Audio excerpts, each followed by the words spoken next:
आत्मीय बंधुओं, आप सभी को विकास की ओर से नमस्कार।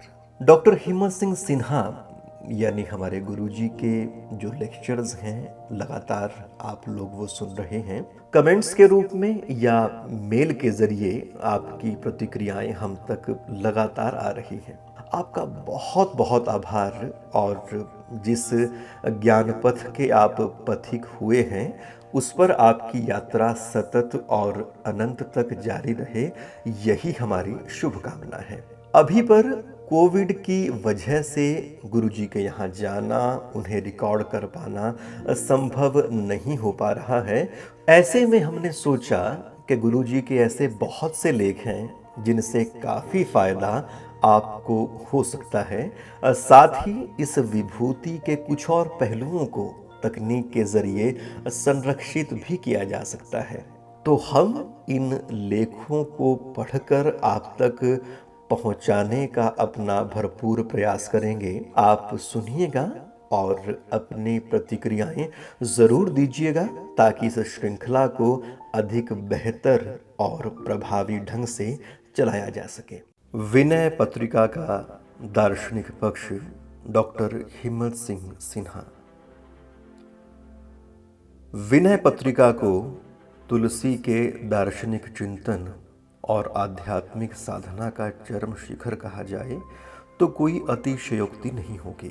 तुलसी के भक्त हृदय का प्रत्यक्ष प्रतिबिंब रूप यह ग्रंथ हिंदी साहित्य का उत्कृष्टतम गीतिकाव्य है। कुछ विद्वानों का ऐसा मत है कि इसमें पदों की व्यवस्था किसी क्रम से नहीं है और विचारों का तारतम्य भी सुव्यवस्थित नहीं है।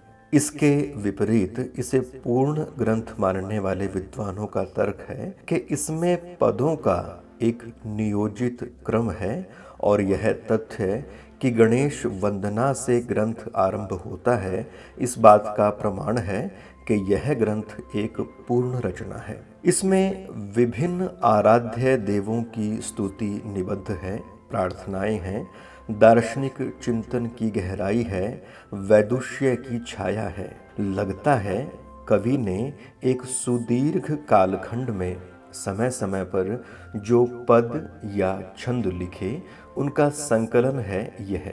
वास्तविकता यह है कि ग्रंथ के अधिकांश पदों की रचना गोस्वामी जी ने समय समय पर की है, परंतु उनका संकलन उन्होंने स्वयं किया और इसलिए उनमें एक व्यवस्था और क्रम बन गया है।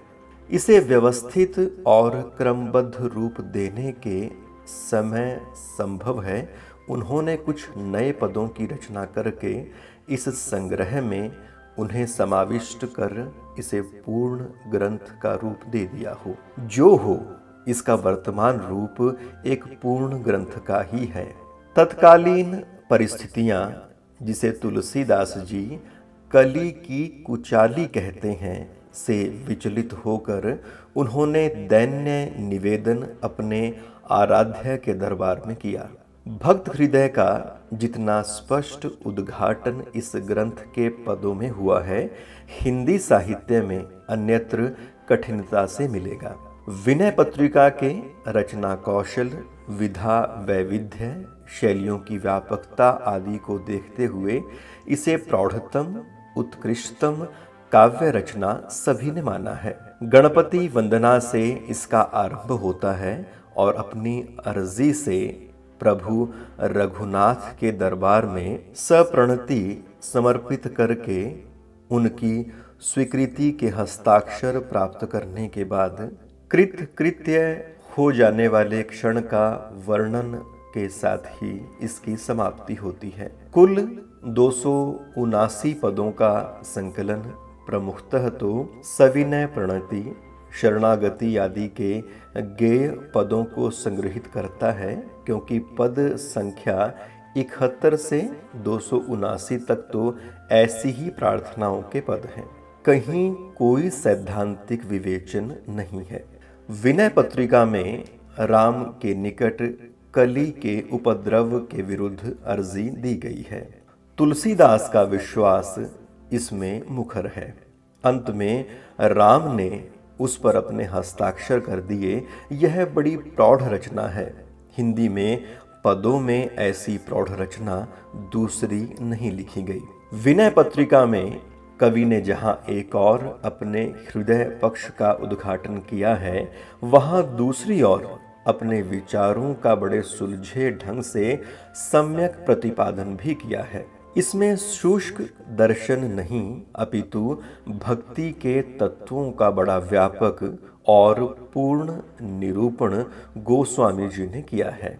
आलंबन के महत्व से प्रेरित दीनता, प्रतीति, ग्लानि, विरक्ति आदि मनोभावों का बड़ा स्पष्ट और बोधगम्य स्वरूप उन्होंने प्रस्तुत किया है। उसी प्रकार ब्रह्मा, माया, जीव, जगत विषयक विचारों का निरूपण भी बड़ी सहज और सरस शैली में किया गया है।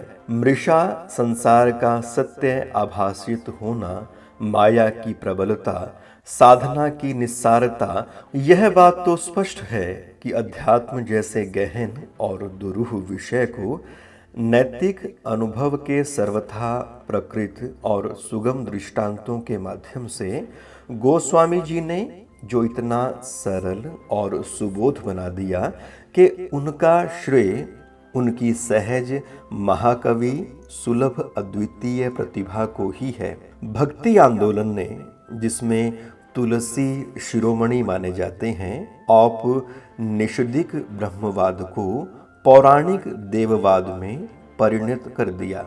उपनिषद दर्शन गहन है और साधारण व्यक्ति के लिए अगम्य है। इसलिए तुलसी ने उसे सुगम दृष्टांतों द्वारा व्याख्यायित करने का एक बड़ा ही सराहनीय प्रयास यहाँ विनय की इस पत्रिका में किया है। भाषा के क्षेत्र में तो तुलसीदास ने अत्यंत महत्वपूर्ण कार्य किया है। तुलसीदास ने एक और तो अवधि को ब्रजी के साहित्यिक उत्कर्ष तक पहुंचाया, दूसरी ओर अवधि और ब्रजी का ऐसा मेल किया कि हिंदी साहित्य में उनके अनंतर अधिकतर कवियों की आदर्श भाषा मिली जुली भाषा हो गई है। आगे के साहित्य में ब्रजी और अवधि का कोई संघर्ष इसलिए खड़ा नहीं हो सका। वैसे तो भाषा के प्रौढ़ और समृद्ध रूपों की झांकी इन्होंने अपने सभी ग्रंथों में कराई है, पर इसका सबसे अधिक सशक्त प्रयोग विनय पत्रिका में ही दिखता है। संस्कृत की सामासिक पदावली का जैसा मनोहर रूप विनय के आरंभिक पदों में है, वह हिंदी में तो अन्यत्र दुर्लभ ही है। गोस्वामी तुलसी जी की दोनों कालजयी कृतियों का अध्ययन करने से पता चलता है कि रामचरित के तुलसी महान आचार्य, महाकवि और एक ऐसे युग पुरुष के रूप में सामने आते हैं जो अपनी समर्थ लेखनी के द्वारा जनजीवन को नई दिशा देकर उसे पूर्णता की ओर ले जाने का प्रयास करते हैं। परंतु विनय पत्रिका के तुलसी इनसे सर्वथा भिन्न है। विनय पत्रिका की रचना वे लोक कल्याण के किसी उद्देश्य को लेकर नहीं करते। रामचरितमानस के समान यह सार्वजनीय नहीं है। ये तो उनके वे पत्र हैं जो उन्होंने अपने आराध्य के नाम लिखे हैं।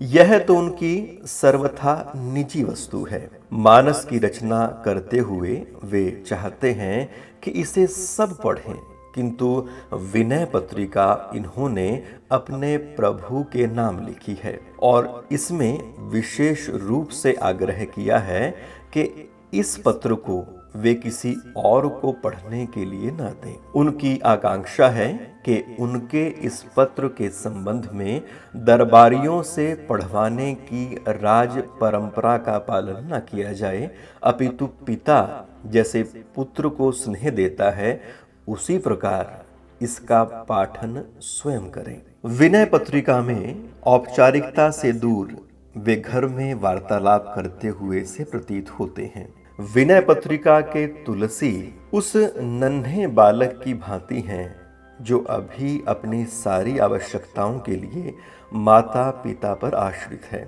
फिर भी उसे पिता से कुछ मांगने में संकोच लगता है। माँ और उसके बीच संकोच का झीना आवरण भी नहीं है।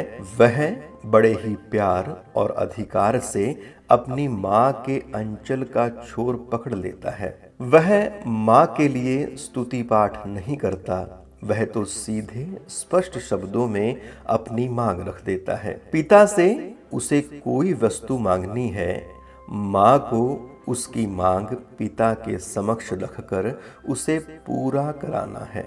जनश्रुति है कि गोस्वामी जी को कलयुग ने कष्ट देना प्रारंभ किया, क्योंकि उन्होंने रामचरितमानस की रचना के द्वारा उसे चुनौती देने का साहस किया था। उसके उत्पीड़न से व्यथित होकर गोस्वामी जी ने प्रभु के समक्ष अपनी व्यथा प्रस्तुत की। यह समर्पण भाव और पिता पुत्र की प्रीत भक्ति मार्ग की पराकाष्ठा है। इसका स्रोत नारद भक्ति सूत्र, शांडिल्य भक्ति सूत्र तथा भागवत में पाया जाता है, जहां इसको प्रपत्ति की संज्ञा दी गई है। एतदनुसार जीव को यही उचित है कि वह अनन्य भाव से ईश्वर की सेवा करे, उनके प्रति समर्पित हो। यही प्रपत्ति अथवा समर्पण है। ईश्वर की अहेतुकी कृपा के प्राकट्य के लिए जिसकी वह विनय के पदों में बार बार याचना कर रहे हैं, आवश्यक परिस्थिति का दूसरा नाम ही शरणागति या प्रपत्ति है। विनय पत्रिका के पदों में इस शरणागति को भक्ति के लिए आवश्यक माना है, तभी प्रभु का अनुग्रह या अनुकंपा प्राप्त कर सकते हैं। तुलसी ने इस भक्ति दर्शन में रामानुज का अनुसरण किया है। रामानुज ने वेदांत की ज्ञान मूलक व्याख्या को ज्यों का त्यों स्वीकार नहीं किया। वे ज्ञान से भी उच्च स्थान भक्ति को देते हैं और मुक्ति का एकमात्र साधन मानते हैं। वह मुक्ति भगवद कृपा से प्राप्त होती है, इसलिए जीव को दास और ईश्वर को स्वामी कहा गया है। जीव जब नारायण के प्रति अनन्य भाव से अर्पित हो जाता है, तब वह मुक्तावस्था प्राप्त कर लेता है। श्री वैष्णव मत में दास्य भाव की भक्ति गृहीत की गई है। भक्ति का सार है प्रपत्ति। आत्मनिवेदन के बिना भक्ति की अन्य साधना केवल बहिरंग मात्र है। भगवान के चरणों में अपने को लुटा देना, आत्माभिमान छोड़कर तथा शरणापन्न होना ही प्रपत्ति है। रामानुज के अनुसार भव रोग की दवा ईश्वर की कृपा ही है और ईश्वर कृपा प्राप्त करने के लिए ईश्वर भक्ति ही अन्यतम साधन है। इसके आधार पर जब हम विनय पत्रिका की दार्शनिक पृष्ठभूमि पर विचार करने लगते हैं, तो हमें सबसे पहले इस धारणा का निराकरण करना पड़ता है कि भारत में केवल एक ही दर्शन है और वह है वेदांत। यह तो ठीक है कि अद्वैत वेदांत को सर्व प्रमुख दर्शन माना जाता है और इसका भारतीय दर्शनों में महत्वपूर्ण स्थान है, परंतु भारत ने वैचारिक स्वतंत्रता पर कभी प्रतिबंध नहीं लगाए। यहाँ एकम सद विप्रा बहुधा वदंती के आधार पर अनेक दार्शनिक संप्रदाय खड़े हुए। इसलिए देखना यह है कि तुलसी की दार्शनिक भूमि क्या है तथा किस दर्शन का उन्होंने अनुसरण किया है। सारी विचारधाराओं का अनुशीलन करने पर हमें स्पष्ट दिखाई पड़ता है कि दक्षिण के वैष्णव आचार्यों ने भक्ति को दार्शनिक आधार दिया और शंकराचार्य की वेदांती व्याख्या को चुनौती देते हुए प्रस्थान त्रय यानी ब्रह्मसूत्र, गीता, उपनिषद पर अपनी टीकाएं लिखी हैं। उन्होंने उत्तर भारत को भी प्रभावित किया और भक्ति को पूरे देश में फैला दिया। विद्वानों की टिप्पणी है, दक्षिण भारत से आने वाले आचार्यों श्री रामानुजाचार्य, श्री माधवाचार्य, श्री विष्णु स्वामी तथा निम्बारकाचार्य के प्रयत्नों से ईसा की 12वीं शताब्दी से लेकर 15वीं शताब्दी तक यह वैष्णव धर्म उत्तरी भारत में फैल गया था। मध्यकालीन भक्ति जगत की चर्चा बिना शंकराचार्य के नहीं की जा सकती। ऐसा प्रतीत होता है कि पूरा का पूरा भक्ति आंदोलन ही शंकर की वेदांती व्याख्या के प्रति तीव्र प्रतिक्रिया के रूप में अपनी असहमति व्यक्त करता है। यद्यपि रामानुज से पूर्ववर्ती भास्कर और यादव प्रकाश शंकर का प्रतिवाद कर चुके थे, किंतु वैष्णव मत के भक्ति मार्गी सिद्धांतों की दृष्टि से उक्त दोनों भाष्यकार भी शंकर के ही समान थे। इस दृष्टि से हमें भक्ति के सूत्र रामानुजाचार्य के दर्शन में ही खोजने पड़ते हैं। रामानुजाचार्य ने श्री संप्रदाय के विशिष्ट अद्वैत मत को परंपरा से जोड़कर उसे प्राचीन प्रमाणित करने की चेष्टा की। उन्होंने वेदांत दीप, ब्रह्मसूत्र व्याख्या, वेदार्थ संग्रह यानी शंकर मत का खंडन, गीता भाष्य, श्री भाष्य यानी ब्रह्मसूत्र व्याख्या आदि ग्रंथों का निर्माण किया। रामानुज ने सर्वाधिक विरोध ब्रह्म की निराकार अथवा निर्गुण कल्पना का किया। रामानुज ब्रह्म को केवल निर्गुण निराकारी स्वीकार कर लेते तो साकारोपासना का मार्ग ही अवरुद्ध हो जाता। ईश्वर का वैशिष्ट्य स्वीकारते हुए भी रामानुज ने उसे सगुण माना। उनके अनुसार ईश्वर के सबसे प्रधान गुण हैं ज्ञान, भक्ति तथा करुणा। करुणा के कारण ही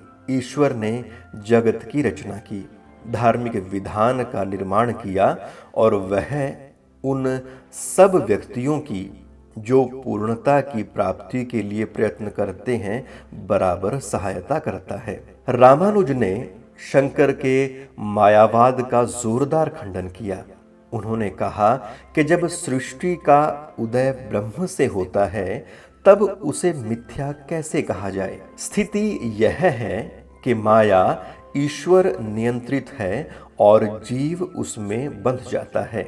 जो ही ईश्वर की कृपा होती है, जीव माया मुक्त हो जाता है। भक्त अपने को समर्पित करता है और कहता है तुम ही संभालो, मैं संभाल नहीं सकता अपने को, छोड़ता हूं तुम्हारे चरणों में। शंकर के मत में मोक्ष का साक्षात कारण ज्ञान है। शंकर ज्ञान कर्म समुच्चयवाद का घोर विरोध करते हैं। वहां समर्पण तथा विनय के लिए कोई स्थान नहीं है, जबकि रामानुज ने भक्ति को पुष्ट किया है। उनका कहना है कि ज्ञान ईश्वर कृपा से ही मिल सकता है और इसके लिए साधक को ईश्वरा अर्पित होना आवश्यक है। इस भक्ति को सारे समाज के प्रत्येक वर्ग में प्रचारित तथा प्रसारित करने का महती कार्य रामानंद ने किया। भक्ति द्राविड़ उपजी लाए रामानंद। भक्ति के प्रति संपूर्ण समर्पण का आग्रह रामानंद ने बारंबार किया है। इसलिए वे अहंकार रहित होकर ईश्वर स्मरण का उपदेश देते हैं। संसार में ईश्वर की सत्ता को स्वीकारते हुए चर अचर के प्रति संभाव रामानंद के चिंतन का मानवीय पक्ष है। और नाभादास को भक्तमाल में कहना पड़ा, श्री रामानंद रघुनाथ जो द्वितीय सेतु जगतरन कियो। रामानंद ने भक्ति को सहज सामान्य भूमि पर लाकर उसे एक नए उत्थान से जोड़ दिया। यहाँ शास्त्रीयता, आचार्यत्व इत्यादि के आग्रह नहीं है, बल्कि आराध्य और आराधक एक दूसरे के सामने हैं। उनके मिलन में कोई बाधा नहीं है और बिना किसी आडंबर के भक्त भगवान के प्रति समर्पित हो सकता है। वास्तविकता यह है कि हिंदी का भक्ति काव्य रामानंद के उदार व्यक्तित्व को केंद्र में रखकर ही सक्रिय हुआ है। वास्तव में शून्य की झील में उन्होंने प्रेम के कमल खिला दिए और इसका नाम है भक्ति। अब प्रश्न यह उठता है कि तुलसी तथा उनकी दोनों कालजयी कृतियां रामचरितमानस तथा विनय पत्रिका को किस चिंतन धारा के साथ जोड़ा जाए। गोस्वामी तुलसीदास किस दार्शनिक परिपाटी के अनुयायी थे, इस संबंध में बड़ा मतभेद है। ग्रियर्सन और कारपेंटर ऐसा मानते हैं कि तुलसीदास पर ईसा धर्म का कुछ ना कुछ प्रभाव अवश्य पड़ा था। ग्राउंड ने तो इतना कहा कि ईसाइयों की आराधना और तुलसी की सगुण पूजा में किंचित समानता तो है, किंतु उनके मत से तुलसीदास की भक्ति भारतीय ही है। जे.एन. कारपेंटर का मत है कि तुलसीदास ने कोई संप्रदाय नहीं चलाया, किंतु रामानंद की तूती बजाई है। ग्राउंड का कथन है कि तुलसीदास का सिद्धांत मुख्यतः सदानंद के वेदांत सार पर आधारित है और उनकी राम भक्ति भागवत के अनुकरण पर है। रामदास गौड़ तुलसीदास को स्मार्त वैष्णव एवं अटल भक्त तो समझते हैं, पर उन्हें दार्शनिक नहीं मानते। यद्यपि लाला सीताराम ने लिखा है कि रामचरितमानस में विविध वादों की चर्चा है, यथा भगवान शिव के द्वारा अद्वैतवाद की, लक्ष्मण के द्वारा विशिष्टाद्वैत की और भरत के द्वारा रामानंदी मत की। तथापि डॉक्टर बलदेव प्रसाद मिश्र ऐसे मत मिश्रण में विश्वास नहीं करते। रामचंद्र शुक्ल का मत है कि परमार्थ की दृष्टि से तुलसी की आस्था वेदांत में तो थी, यद्यपि भक्ति के दृष्टिकोण से वे जीव और ब्रह्म में भेद मानते थे। डॉक्टर माता प्रसाद गुप्त के अनुसार तुलसीदास अध्यात्म रामायण से मेल नहीं खाते। इन सभी मतों का अनुशीलन करने के बाद हम ऐसा कह सकते हैं कि गोस्वामी तुलसीदास ने स्मार्त के दर्शन को संशोधित रूप में उपस्थित किया है। यद्यपि वे मानते हैं कि रामचरितमानस और विनय पत्रिका के कुछ विचार अध्यात्म रामायण वैष्णव मतावलंबी थे और किसी आचार्य विशेष के अनुयायी नहीं थे। अति भौतिक दृष्टिकोण से हम उन्हें शंकराचार्य के ब्रह्मवाद और वल्लभाचार्य के प्रपत्ति तथा भक्ति दर्शन का मध्यवर्ती कह सकते हैं। वह अद्वैत दर्शन की भांति ब्रह्म को परमार्थ सत्य तो मानते हैं, परंतु बहिरंग जीवन को पूरी तरह से नकारते हैं। जो मिथ्या और निरर्थक प्रतीत हो रहा है, उसे सार्थकता प्रदान करना भक्ति साधना का मुख्य उद्देश्य है। क्या हुआ यदि शरीर नश्वर है? यह जिस ईश्वर की आराधना करता है, वे भी तो इस विश्व में अवतरित होते हैं और शरीर ग्रहण करते हैं। ऐसी स्थिति में उनकी उपासना करते हुए वह अपने शरीर और इंद्रियों को सार्थकता प्रदान करता है। ईश्वर सर्वव्यापी होते हुए भी विशेष देश में अवतरित होता है और वह देश पावन और तीर्थ प्रतीत होता है। वहां की यात्रा करते हुए वह ईश्वर के कहीं अधिक सामीप्य का बोध प्राप्त करता है। काल विशेष में वह इस घड़ी को धन्य मानता है जिसमें वे अवतरित होते हैं। देश काल व्यक्तित्व की वह सीमा उसके रस में अभिवृद्धि करती है। विनय पत्रिका में भी ईश्वर की सर्वव्यापकता का वर्णन कई बार किया गया है। वंदना प्रसंग में जहाँ वे दिव्य भावात्मक आरती का वर्णन करते हैं, वहाँ चराचरात्मा प्रभु की उपस्थिति के बोध को ही धूप का रूप देते हैं। अचरचर रूप ही सर्वगत सर्वदा बसत इति वासना धूप दीजे। इसके साथ साथ वह बहुदेववाद का भी समर्थन करते हैं। कहीं कहीं ज्ञान को ही सर्वोच्च साधन के रूप में मान्य किया गया है, परंतु प्रत्येक पद की समाप्ति विनय पर होती है। इससे सिद्ध होता है कि भक्ति ज्ञान की पराकाष्ठा है। उधर वल्लभाचार्य के पुष्टि मार्ग की भांति विनय पत्रिका में प्रपत्ति का प्रतिपादन हुआ है। इसका नामकरण भी इसी आधार पर हुआ है कि विनीत निवेदन की यह पाती, यह पत्रिका राम के दरबार में प्रस्तुत की जा रही है। इसलिए समर्पणात्मिका प्रेम लक्षणा भक्ति का स्वर इसमें स्पष्ट है। दीनबंधु, कृपा निधान, शरणागत वत्सल, रक्षक, भ्राता सभी तो हैं राम। ऐसे सतशह विशेषण प्रेमा भक्ति की उस विषय वस्तु को आकार देते हैं जो पत्रिका का कथन है, किंतु इसके अतिरिक्त भी दर्शन और आध्यात्म विद्या के शास्त्रों में उपलब्ध कुछ गहन तात्विक विचार मंथन विनय पत्रिका में पाया जाता है, जिसकी महिमा विद्वानों का मन मोह लेती है। विद्वानों का ऐसा मत है कि अनित्य संसार के मिथ्य भ्रमजाल से ज्ञान मार्ग ही बचा सकता है, किंतु वह ज्ञान भगवान की करुणा से ही प्राप्त होता है। बिना ईश कृपा के ज्ञान आ ही नहीं सकता, अतः इसका आसरा लो। ज्ञान मार्ग की महिमा तो स्पष्ट है, पर विनय पत्रिका में भक्ति मार्ग की महिमा स्पष्ट करने के लिए तुलसीदास जी ने अंतिम चरण में जिस प्रकार नहले पर दहला रख दिया, वह देखते ही बनता है। तुलसीदास हरि गुरु करुणा बिनु विमल विवेक न हुई। बिनु विवेक संसार घोर निधि पार न पाइव कोई।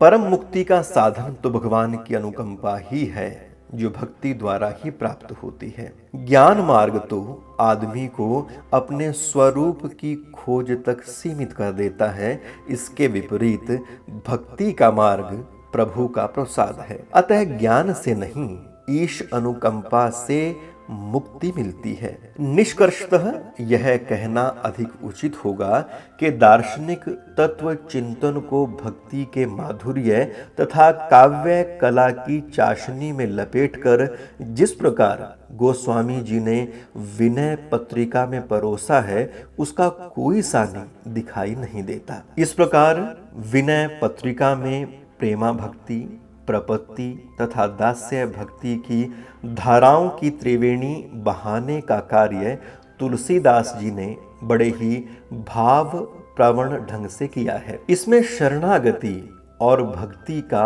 आकिंचन्य भी स्पष्ट परिलक्षित होता है। वस्तुतः तुलसी ने विनय पत्रिका को भक्ति साहित्य तथा प्रपत्ति दर्शन की ऐसी कालजयी कृति बना दिया, जो भक्ति साहित्य में अनंत काल तक प्रकाशवान रहेगी। तो मित्रों, ये था डॉक्टर हिम्मत सिंह सिन्हा जी का लेख विनय पत्रिका का दार्शनिक पक्ष।